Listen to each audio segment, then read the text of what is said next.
O anak, hindi ka ba nagsasawa sa pagbabasa sa mga sulat ni Crisostomo Ibarra? Hindi po, Ama. Pwede akong mamuhay araw-araw na ito lang ang aking binabasa. Ang kanyang mga sulat sa akin ay parang tinapay. Binubusog nito ang aking puso't kaluluwa. Kailan kaya siya babalik ulit? Anak ko, huwag ka sanang mabibigla sa aking ibabalita. Ano po yun, Ama? Si Crisostomo Ibarra ay babalik na dito sa atin. Po? Talaga? Kurutin niyo po ako, Ama. Sampal-sampalin niyo na din po ako na malaman kung hindi ito isang matamis na panaginip. Hindi ka na naginip, anak. Hindi ka na naginip. Masaya po ako, Ama. Mas masaya pa sa mga ibong nagsisikantahan tuwing umaga. Kailan po siya babalik? Sa susunod na linggo, maghahanda ako ng salo-salo sa kanyang pagbalik. O anak, huwag ka namang malungkot. Hindi po ako malungkot, Ama. Nagagalak lang ako. Nakapaghintay na ako ng 7 taon para sa kanya. Ano pa kaya ang 7 araw lang? Masaya po ako, Ama. Masayang masaya. Masaya rin ako sa iyo, anak.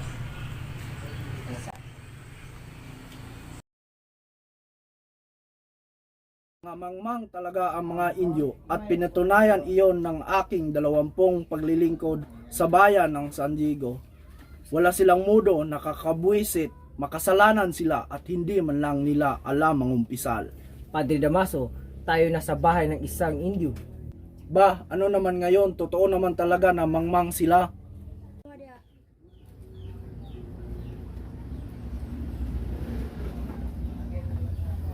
Magandang gabi sa inyo. Ikinagagalak ko ipakilala sa inyong lahat ang anak ng aking yumaong kaibigan. Siya si Crisostomo Ibarra. Magandang gabi sa inyong lahat. Padre Damaso, isang matalik na kaibigan ng aking ama.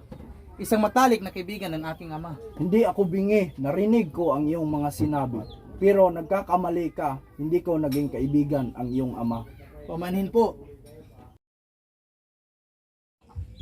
Ikaw bang anak ni Don Rafael Ibarra? Hindi po kayo nagkakamali. Maligayang pagbabalik galing sa Europa. Kilala ko ang iyong ama. Tama na muna yung pag-uusap dahil nakahanda na ang inyong hapunan.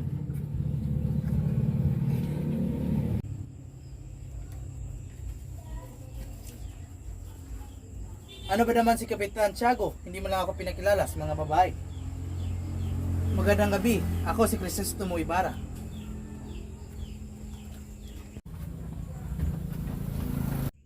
Ay ano ba? Ganyan ba ang tamang trato sa isang mistisa? Bulag ka ba? Hindi naman ako bulag. Sa katunayan, malinaw pa aking mga mata. Pinagmamasdan ko lang kasi ang buhok mong kulot. Ay alam kong maganda ako. Pero hindi ibig sabihin na pwede mong binyagan ang mamahaling saya ko.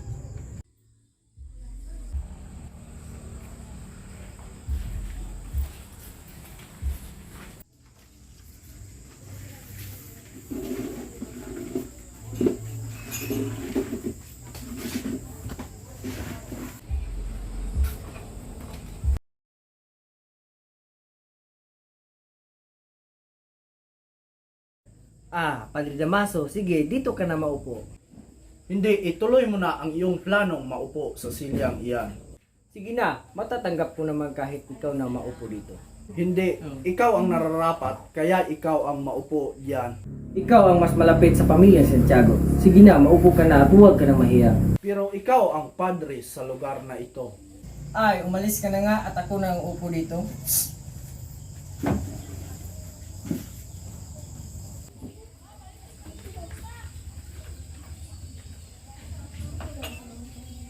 Kailan ka ba pumunta sa Europa? 7 taon ang nakakaraan. Nakalimutan mo na siguro ang tungkol sa ating bansa? Sa totoo lang, hindi ko kinalimutan ang Pilipinas. Ako yata nakalimutan sa bansang ito. Ilang buwan na akong hindi nakatanggap ng balita. Hindi ko tuloy alam kung paano namatay ang aking ama. Ano naman ang pinakamagandang lugar na nabisita mo? Pinag-aaralan ko ang bawat bansa at minalaman ako magkaparehong tema ng kabuhayan, relihiyon at politiko. At nalaman ko ang kalayaan at alipin ng ating bansa. Nagdidikta ng pagkasaganahan at paghikaos nito. Yan lang ang nalaman mo, sinayang mo lang ang iyong pira sa mga walang kwentang lugar. Kung itatanong ang mga batay, siguradong alam din nila yan. Mauna muna ako. Kararating ko lang kanina. Makailangan pa akong asikasuhin. Hindi ako papayag. Malapit na dumating si Maria Clara. Pupuntahan ko siya bukas ng umaga. Pakisabi na lang.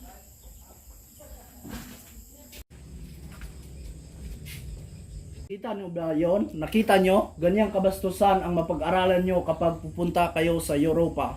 Kung hawak ko lang ang gobyerno, ipagbabawal ko na mapunta doon.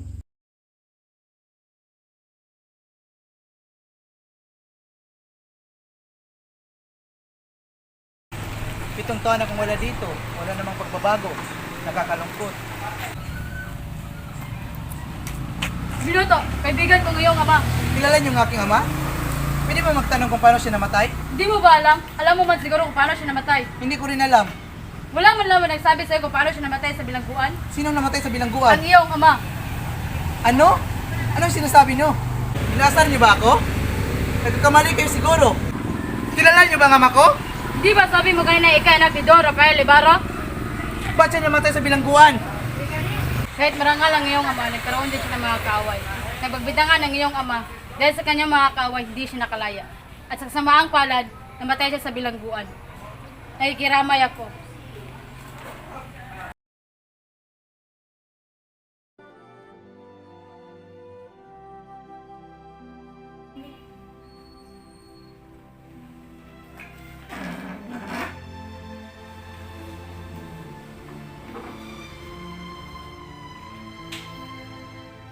Mahal kong Crisostomo, sa dinami-rami ng babae na kilala mo sa iba't ibang bansa ay hindi mo ba ako nakalimutan? Magkakalimutan ba kita? Wala akong pagkapangyarihan upang ikaw hindi isipin. Tingin ko ang poetic incarnation ng bansa ay walang iba kundi ikaw. Lagi din kitang iniisip. Kahit mapilit kong alisin ka sa aming isip ay hindi ko magawa. Naalala ko yung mga panahon na nag-aawat tayo. Kaya isang araw na nagalit ka, gumawa ka ng corona ng orange na bulaklak sa aking ulo. Kinuha yun ng iyong ina at tinadikdik upang tumutulog. Umiyak ka na pero tumawa ako kaya't nagalit ka sa akin. Nung inihatid mo ko sa amin, gumawa ako ng dahon na corona para sa iyo. Natuwa ka at nagpasalamat. Kaya ayun, nagkabati tayo ulit. May ipapakita ko sa iyo.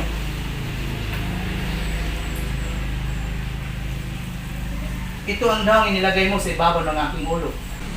Ah, itinago mo pa pala yan. Siguro nga napaka-importante ako para sa'yo. Ako nga din eh, kabisado ko pa yung liham na pamamaalam mo noon. Ang nakasulat doon ay, mahal kong Maria Clara, ikinalulungkot ko na kailangan ko nang umalis. Sinabi kasi ng, teka, napapagot ka na ba sa akin? Pasensya ka na, mahal ko. Dahil sa'yo hindi ko nagawa ang aking tungkulin. Kailangan ko pumunta sa muntod ng aking ama. Ah, ganun ba? O ito, lagay mo to sa buntod na yung ama.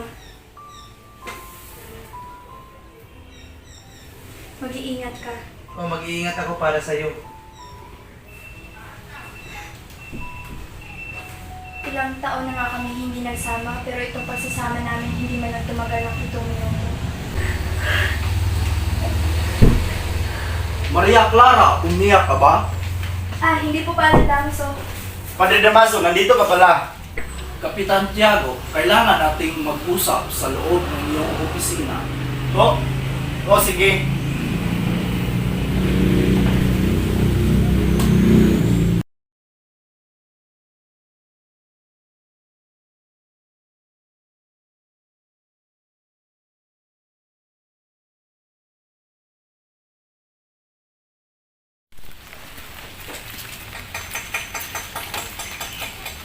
Nandoon ang puntod ng iyong ama sa likod ng malaking cross niya.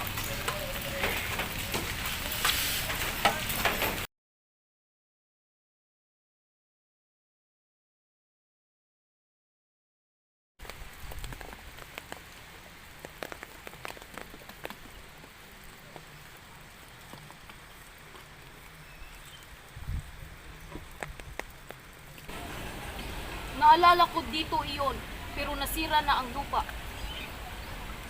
Nasaan ng puntod na may markang cross na katulad nito?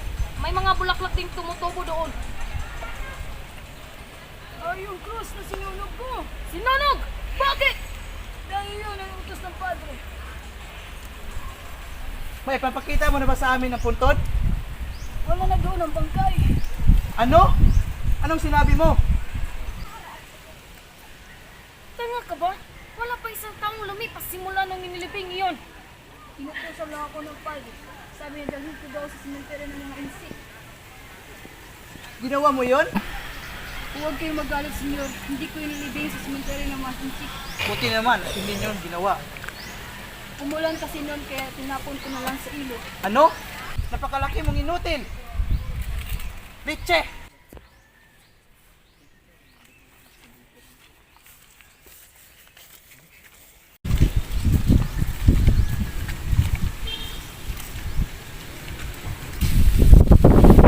Walang iya ka! Walang karapatan na gawin yung sa aking ama! Bitawan mo ako! Ibaba mo ang kamay sa aking balikat! Hindi ako ang nagpakulong sa kanya! Hindi iyon. Hinukay niyo, pinalipat niyo na ibang sementeryo. Hindi ako ang gumawa noon! Kung hindi ikaw, sino? Walang iba kundi si Padre Damaso!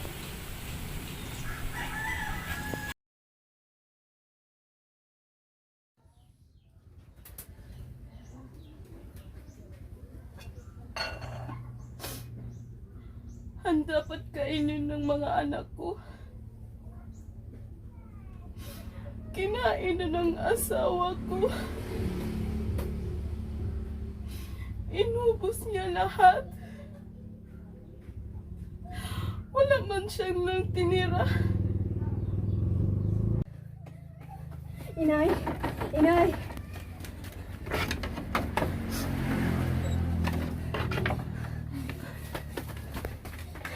Huwag kang matakot, Inay. Nasa simbahan si Crispin. Anong ginagawa niya doon? Ano nangyari sa'yo, anak? Nadapa ka ba? Binaril po ako ng mga gwardya. Buti na lang ang nakaligtas ka. Bakit pala nandun si Crispin sa simbahan?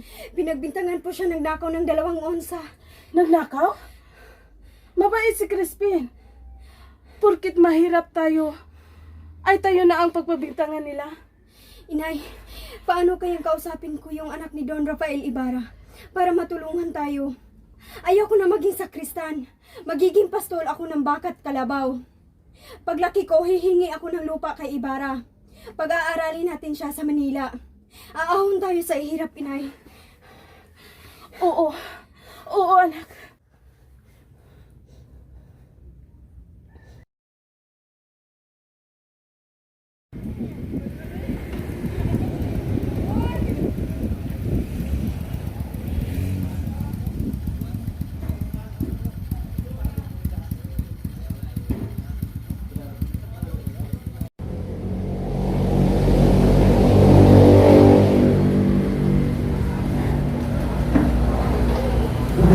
Saan ko ito ilalagay? Kahit saan. Andyan po ba si Crispin? Si Crispin?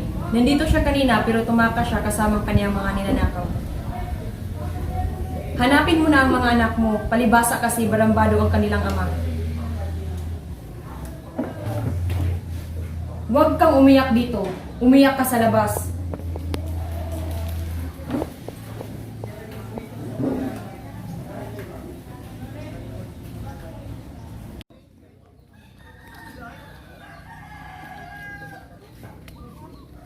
Sabihin mo ang totoo at kung hindi, itatali kita sa puno at babarilin kita.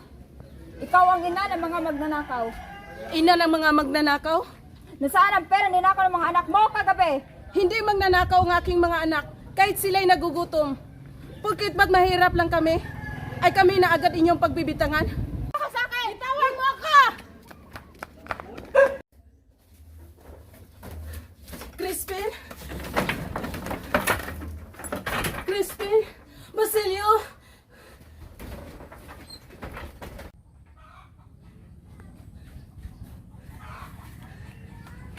Crispin! Basilio! Crispin! Basilio!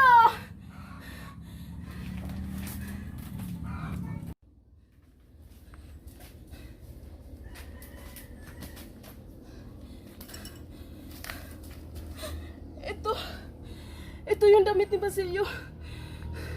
Hindi ito maaari.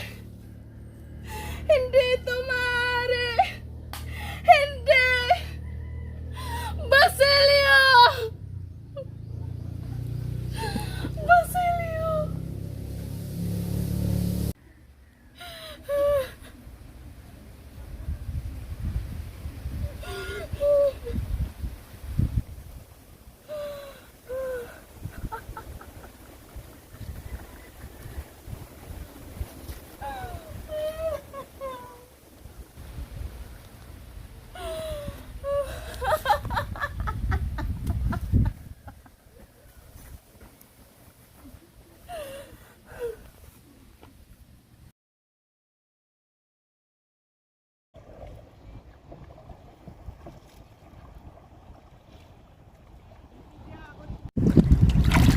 Mahal kong Crisostomo, masaya talaga ako. Hindi ko rin nakalang naiyayain mo kung mangisda. Ikaw ang mahal ko. Sino pa ba ang ayahin ko? Hindi ikaw. Siguro para sa isa akong tubig na kapag hindi mo nainom ay hindi mo makakayanan. Parang gano'n na nga, mahal ko. Bakit mahal ko? Nasama bang pakiramdam mo? May naalala lang ako, mahal ko. Tungkol ba sa ginawa ni Padre Damaso sa iyong ama? Nakausap mo na ba si Padre Damaso? Para saan pa? Ang nangyari ay nangyari na. Hindi ko na maibabalik ang dati. Ganti ka ba? Bakit pa? Kapag maghihiganti ba ako, ay babalik sa dati? Tuloy pa rin ang mga plano ko. Tuloy pa rin ang pagpatayo ng eskwelahan para sa ama ko.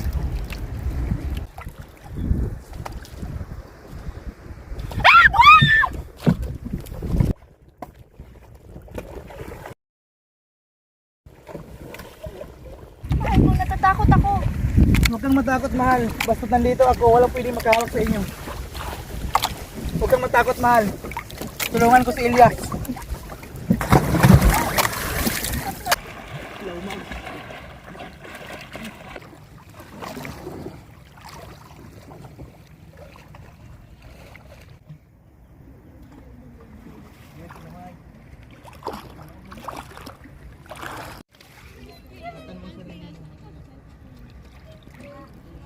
Ingatan mo ang sarili mo.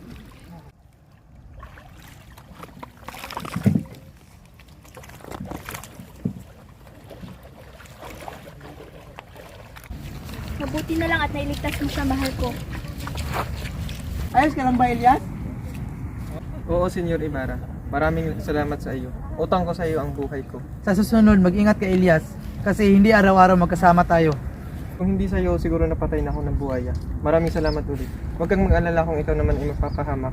Ako naman ang tutulong sa iyo. O sige, Elias. Tulungan natin ang isa't isa. Huwag kang mayang lumapit sa akin. Ganun din ako sa iyo. Tawagan mo lang ako pag ako ang kailangan mo.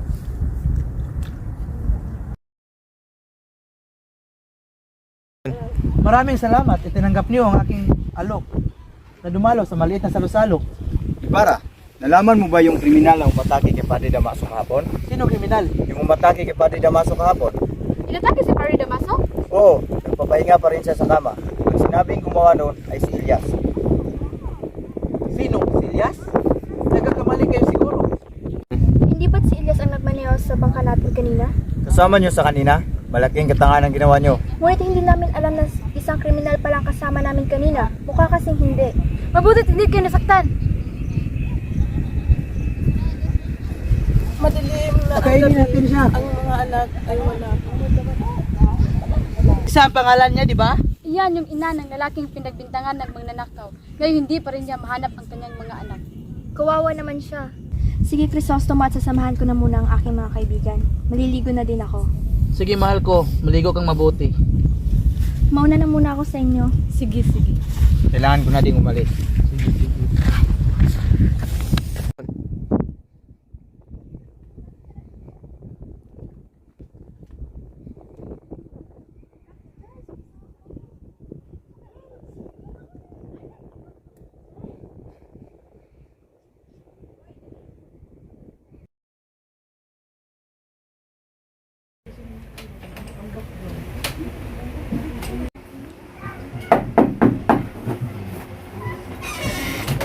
Senyor Ibarra, may bisita po kayo. Papasukin mo.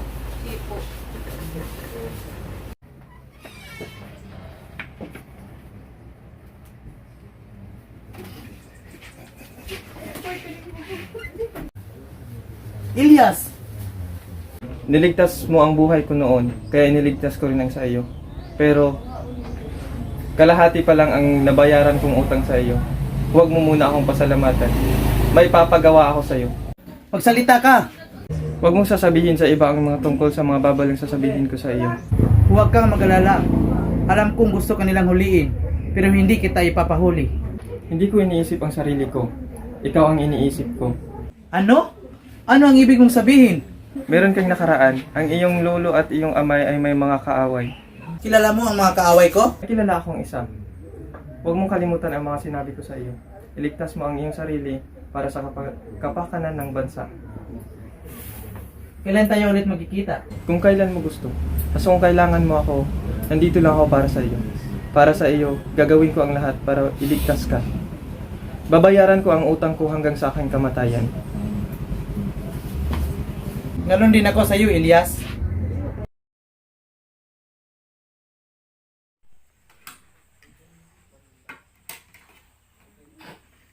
May itatawag yung bang trabaho ang pagsisermon? Abay, oo naman. Paano mo naman nasabi? Well, hindi niyo ba napapansin si Padre Damaso? Tuwing siya ay sumisigaw at nagdadabog, siya ay tumataba?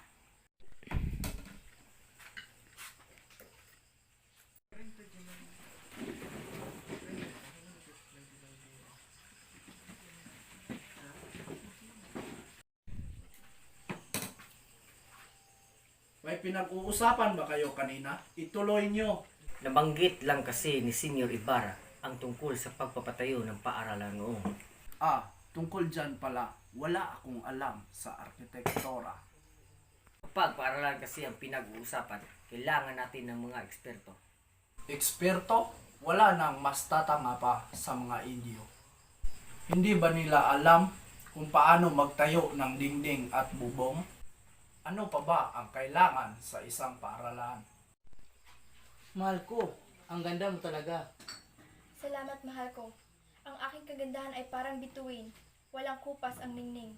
Alam mo kasi, ang mga Indio, kapag may napag-aralan sila, meron na silang titulo. Pero pupunta pa rin sila sa Europa para lang sayangin ang pera. Ang Diyos na ang bahala sa kanila. Ang ama ng isang ahas ay pinarusahan ng Diyos, kaya siya nakulong at pinatay sa bilangguan. At saka, Huwag kayong lumapit! Kung ayaw na siyang masaktan. nagsasabi lang ako ng totoo. Hindi mo nirespeto ang aking ama. Ang bunganga mo ay puno ng kabanalan. Ang puso mo ay puno ng pagmamalabis. Huwag kayong lalapit. Akala nyo ba dudumihan ng aking kamay? Akala mo ba, Padre? Mas mataas kaysa ibang tao kaya may karapatan kang husgahan sila? Ang ama ko ay marangal. Sinakripisyo niya kanyang sarili para sa akin at sa kapakanan ng aming bansa. Puro mabuti ang kanyang ginawa.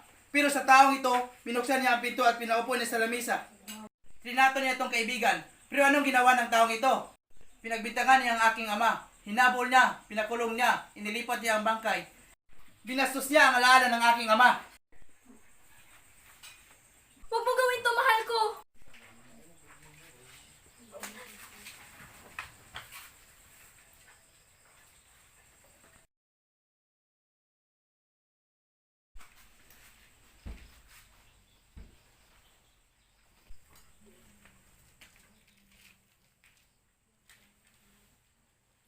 Ama, huwag niyo po itong gawin sa akin.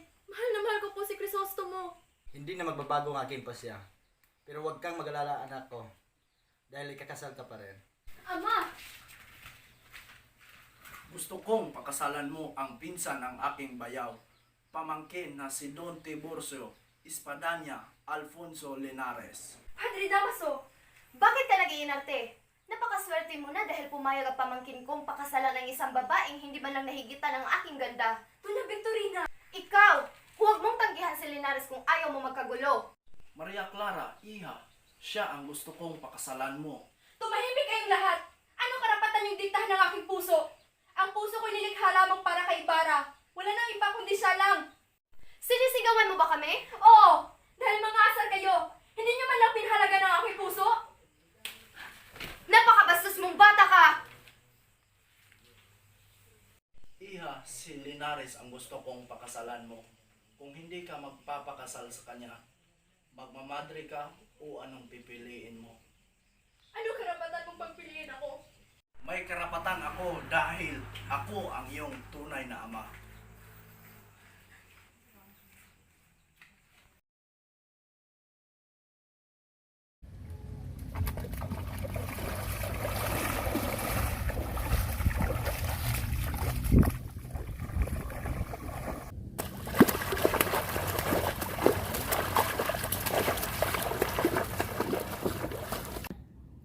Senyor, makinig ka. Itatago na muna kita sa bahay ng aking kaibigan sa Mandaluyong. Para mamumuhay kasamang estranghero? para mamuhay kang mapayapa. May kaibigan ka sa Espanya.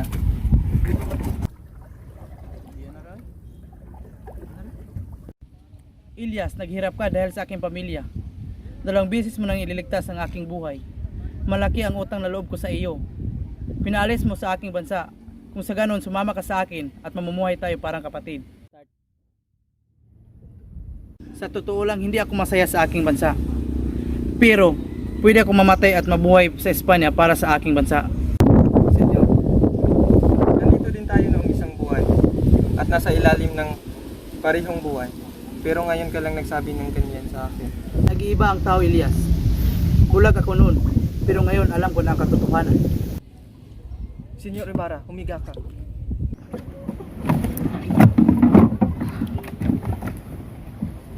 Lilituhin ko sila. Hahabulin nila ako. At ikaw, iligtas mo ang iyong sarili. Hindi, dito ka lang. Magkita tayo sa bisperas ng Pasko sa puntod ng iyong lolo. Ayun siya! Barilin niyo siya para pasakin na si Maria Clara! Patayin niyo siya!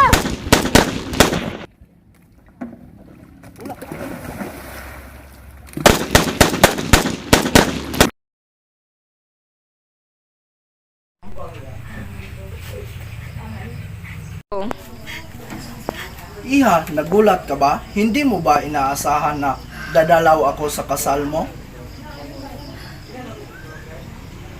Bakit, Maria? Malamig ang kamay mo. Masama ba ang pakiramdam mo? Sabihin mo sa akin kung may problema ka. Alam mo namang mahal kita. Ni hindi nga kita mapagalitan. Bakit anak? Dahil ba kay Linares? Hindi dahil sa kanya. Mahal mo pa ba ako? Anak, Kung mahal mo ako, protektahan mo ang aking ama at tulungan akong pilitin siya na iurong ang kasal namin ni Linares. Basta't buhay siya. Kaya kong maghirap at magdusa. Basta lang may maririnig ako sa kanya. Pero ngayong pinatay niyo na siya, wala na akong dahilan para mabuhay. Kung buhay lang siya, papakasalan ko si Linares. Pero ngayong patay na siya, magmamadre na lang ako. O kaya ay magpapakamatay. patawarin mo ko anak sa aking mga kasalanan sa iyo. Pumayag akong maikasal ka sa ibang lalaki na hindi mo naman talaga mahal. Magmamadre na ako. Anak, hindi pwede. Kailangang maikasal ka sa ibang lalaki dahil hindi na kita mababantayan magpakailanman. Magmamadre ako o mamamatay. Anak, piliin mo kahit sinong lalaki. Ayos lang sa akin. Pipiliin kong magmamadre. Sige, kahit masakit sa aking kalooban, magmamadre ka. Ayaw kong mamatay ka. Totoo pala na may Diyos na nagpaparusa.